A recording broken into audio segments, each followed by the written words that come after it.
Kurt and Gary. Kurt liked to tell people what they were thinking. It was his job. He was a truth teller, a frank realist in an office full of myopic, self-delusional pretenders. He also kept score, a running tally of when people did right and when they did wrong. Of course, people mostly did wrong. That's why the office needed Kurt. He provided perspective. You know, he would say to a guy who needed to be taken down a peg, you walk around here like you think you're really something. What is it about you that makes you think you're so cool? It's not the hair, may as well call you dandruff. And those shoes, what'd you do, steal them off of a dead clown? You need to step back a little, get a little perspective, see yourself like other people see you. Your crap stinks too. Naturally, everybody hated Kurt.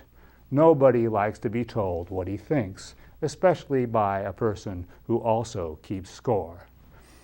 Part of your lunch is on your tie, guy. Looks like a little piece of chicken in some sort of barbecue sauce. I guess it fits in, though, with your general tendency to dress down and not exhibit your true social status. That car you drive, for instance, what a rundown heap that is. Way beneath you. Why don't you get something a little bit more classy, a bit more sporty, or better yet, tie a string of weenies around your waist, wear it as a belt, and call yourself Clyde?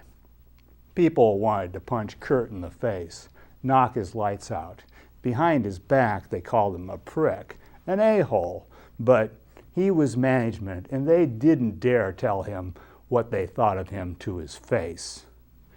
You know, for a fat lady, you really don't sweat that much. I'll bet that if you lost a little weight, you'd actually look kind of pretty. Those gigantic bras you wear, though, my God, what could a normal person use with them? Muzzles for hippopotamus heads? Tote bags for gigantic watermelons? Woman, you got to lose some weight. Eventually, though, Kurt met his equal, a guy who was just like him, a guy named Gary, who was also a truth teller, a man who kept it real. I know your kind. You're the kind of guy who takes your girlfriend on a date and doesn't let her choose the restaurant or let her order what she wants. You choose the wine. You decide whether she wants soup or salad. You carefully relay to her the special instructions that she needs to pass on to the chef, right down to the spices and sauce. Then, when she breaks up with you and she calls you an a-hole, you start feeling sorry for yourself, even though an a-hole is exactly what you are. You're pathetic, man. So, you're some kind of wise guy, huh?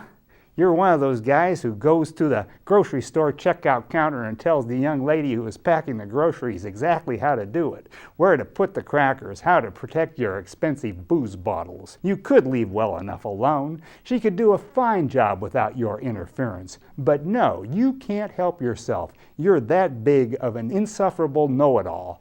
You're that clueless about what a creep everybody thinks you are.